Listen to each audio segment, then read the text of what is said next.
Hi guys, welcome to my channel. This is Vijay, watching Vijay jobs. Guys, లేటెస్ట్గా మనకి Agniveer restaurant అయితే ఒక నోటిఫికేషన్ రిలీజ్ అయింది. గైస్, మనకి రిలీజ్ అయ్యి నియర్లీ 24 hours కూడా కాలేదు. అండ్ దానికోసం ఏంటి అప్లికేషన్ ప్రాసెస్ ఏముంటుంది, ఎలిజిబుల్ క్రైటీరియా ఉంటుందని నేను క్లియర్గా వీడియో ఎక్స్ప్లెయిన్ చేస్తాను గైస్. అండ్ దానికంటే ముందు మీరు మన ఛానల్ ఫస్ట్ అయితే సబ్స్క్రైబ్ చేసుకుని పక్కన బెల్ ఐకాన్ క్లిక్ చేయండి గైస్. చూడండి గైస్, మన ఛానల్ని వీడియోస్ నియర్లీ 44% వరకు సబ్స్క్రైబ్ చేయకుండా చూస్తున్నారు కదా. సబ్స్క్రైబ్ చేసుకుని చూడండి కదా, మీకు చాలా బెనిఫిట్గా ఉంటుంది. టైం జాబ్ అప్డేట్స్ మిస్ అవ్వకుండా ఉంటారు కదా. అండ్ దాంతో మాకు కూడా చాలా ఎంకరేజింగ్ ఉంటుంది. అండ్ మేము కూడా బెస్ట్ అండ్ జెన్యున్ జాబ్స్ కోసం నీట్గా వీడియో చేయగలుగుతాను. అండ్ దాంతోపాటు మనం వీడియోకి లైక్ చేయండి, షేర్ చేయండి, కామెంట్ చేయండి. ఫర్దర్గా మీకు ఇంకేమైనా జాబ్స్ కొన్ని తీసుకోవాలంటే కామెంట్ సెక్షన్లో జాబ్ నోటిఫికేషన్ కామెంట్ చేయండి. నేను దానికోసం క్లియర్ కట్గా ఒక సర్వే చేసి మీకోసం వీడియో చేసి ఎక్స్ప్లెయిన్ చేస్తాను గైస్. చెప్పాను గైస్, మనకి అగ్నివీర్ నోటిఫికేషన్ వచ్చిందని. ఆ నోటిఫికేషన్ చూసినట్టయితే మనకి అగ్నివీర్ ఎస్ఎస్ఆర్ గైస్. దీనికి ఎలిజిబుల్ గైడ్ చూసుకుంటే దీనికి only unmarried mail, unmarried female మాత్రం ఎలిజిబుల్ గైస్. అంటే పెళ్ళైన వాళ్ళకి నాట్ ఎలిజిబుల్. అండ్ దీనికి ఎడ్యుకేషన్ క్వాలిఫికేషన్ చూసుకుంటే ఎవరైతే ఇంటర్మీడియట్ మ్యాథ్స్ అండ్ ఫిజిక్స్ బ్యాక్గ్రౌండ్లో కంప్లీట్ చేశారో, అండ్ దాంతో మినిమం ఈ సబ్జెక్ట్ మ్యాథ్స్లో 50% ఉండాలి, ఫిజిక్స్లో 50% ఉండాలి. టోటల్ కాకుండా ఇండివిజువల్గా 50-50 ఉండాలి. వాళ్ళు మాత్రం దీనికి ఎలిజిబుల్ అవుతారు. అండ్ ఇఫ్ ఇన్ కేసు మీరు డిప్లొమా చేసింటే డిప్లొమాలో mechanical, electrical, automobiles, computer science, instrumentation technology, information technology వీటిలో కోర్స్ చేశారో వీళ్ళకి కూడా 50% మినిమం పర్సంటేజ్ ఉండాలి. అండ్ అండ్ ఎవరు ఇది కాకుండా 2 years వొకేషనల్ కోర్స్ చేసిన వాళ్ళు కూడా దీనికి ఎలిజిబుల్. బట్ ఈ వొకేషనల్ కోర్స్లో కూడా ఫిజిక్స్ అండ్ మ్యాథమెటిక్స్ బ్యాక్గ్రౌండ్ ఉండాలి. 50% మార్క్స్ ఖచ్చితంగా ఉండాలి గైస్.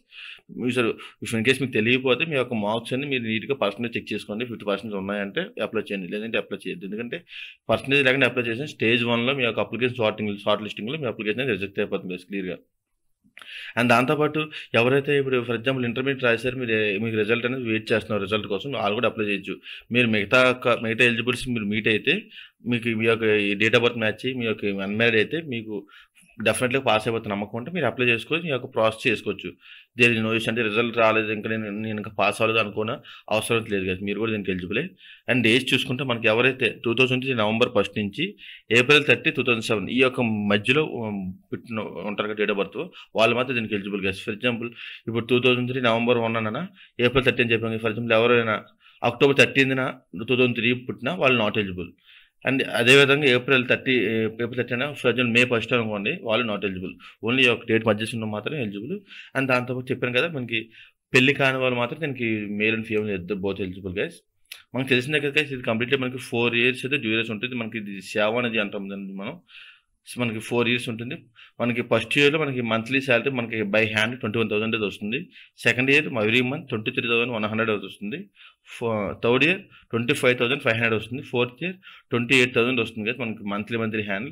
అండ్ మనకి టోటల్ అయిపోయిన తర్వాత మనకి అగ్నివీర్ నుంచి 5 lakhs అని వస్తుంది మనకి. అండ్ దాంతోపాటు గవర్నమెంట్ ఆఫ్ ఇండియా నుంచి మనకి 5 lakhs, టోటల్ 10 lakhs అయితే మనకి సెటిల్మెంట్కి మనీ కూడా వస్తుంది కదా. అండ్ దాంతోపాటు ఒక సెలక్షన్ ప్రాసెస్ ఏముందని క్లియర్ ఎక్స్ప్లెయిన్ చేస్తాం కదా. సెలక్షన్ ప్రాసెస్ అనేది మనకి కంప్లీట్గా 2 stagesలో ఉంటుంది. Stage 1 is short listing, stage 2 is మనకి స్టేజ్ 2లో మనకి 3 ఉన్నాయి: PFT, written test and medical examination. Short listing చెప్పాను కదా. షార్ట్ లిస్టింగ్ ఏంటంటే మీరు అప్లికేషన్ యొక్క ఫర్ ఎగ్జాంపుల్ మీ మీరు డేట్ ఆఫ్ బర్త్ మ్యాచ్ అవ్వని అప్లై చేసినా, మీ యొక్క పర్సంటేజ్ సెట్ అవ్వని అప్లై చేసినా మీరు ఫస్ట్ స్టేజ్ 1లో షార్ట్ లిస్టింగ్లో మీరైతే మీ అప్లికేషన్ రిజెక్ట్ అయిపోతుంది. ఎవరైతే చెప్పినట్టు పర్సంటేజ్ మ్యాచ్ అయ్యి డేట్ ఆఫ్ బర్త్ మ్యాచ్ అయ్యి అన్మ్యారీడ్ ఉన్నారో వీళ్ళు షార్ట్ లిస్టింగ్లో వీళ్ళ యొక్క ఫస్ట్ స్టేజ్ 1లో క్వాలిఫై, స్టేజ్ 2కి మూవ్ అవుతారు గైస్. మనం స్టేజ్ 2 గురించి చెప్పుకుంటాం కదా. స్టేజ్ 2లో మనకి ఫస్ట్ ఉండేది రిటన్ టెస్ట్ ఉంటుంది. రిటన్ టెస్ట్ మనకి అంతా కంప్యూటర్ బేస్డ్ టెస్ట్ ఉంటుంది. టోటల్ 100 questions అయితే ఉంటాయి. మనకి ఒక్కొక్క క్వశ్చన్కి 1 mark అయితే వస్తుంది గైస్. అండ్ మనకి క్వశ్చన్ పేపర్ మొత్తం చూసుకుంటే హిందీ అండ్ ఇంగ్లీష్ ఓన్లీ 2 languagesలో మాత్రం ఉంటుంది. అంటే మనకి మన own language Telugu like Tamil A language, only Hindi and English మాత్రమే ఈ 2 languagesలో మనకు పెడుతున్నారు. మనకుంటే ఇందులో 4 sections ఉంటాయి: English, science, mathematics and general awareness. ఈ 4 sections ఉంటాయి. టోటల్ అయితే 100 marks ఉంటుంది. మనకి ఒక సిలబస్ చూసుకుంటే మనకి 10+2 సిలబస్ వరకే ఇస్తున్నారు గైస్. అండ్ దాంతోపాటు మనకి దీనికి నెగిటివ్ మార్కింగ్ కూడా ఉంది. అంటే 0.25 ఉంది. అంటే మీరు 4 questions తప్పు పెడితే అది ఒక్క రైట్ ఆన్సర్ మీకు పోతుంది గైస్, డైరెక్ట్ అయిపోతుంది. అందుకే చూసుకుంటే మీకు డ్యామ్ షూర్ రైట్ అనేది మాత్రమే క్లిక్ చేయండి. మీకు కన్ఫర్మేషన్ లేదు అని మాత్రం మీరు చేయొద్దు. ఎందుకంటే చూసారు కదా నెగిటివ్ మార్క్స్ అనేది 0.5 ఉంది. అండ్ దాదాపు నార్మలైజింగ్ కూడా ఉంది. ఎవరి క్వశ్చన్ అయితే నెగిటివ్ మార్క్స్ అనేది బాగా తక్కువ అటెంప్ట్ చేస్తారు వాళ్ళకి నార్మలైజింగ్ అంటే స్కోర్ బాగా యాడ్ అవ్వకుండా చాలా వరకు ఉంటుంది. అండ్ నెక్స్ట్ ఇది కంప్లీట్ అయిపోయిన తర్వాత మనకి స్టేజ్ 2లో నెక్స్ట్ ఉండేది physical fitness test guys. Physical fitness టెస్ట్లో మేల్ ఫీమేల్కి 1.6 అనేది ఉంటుంది.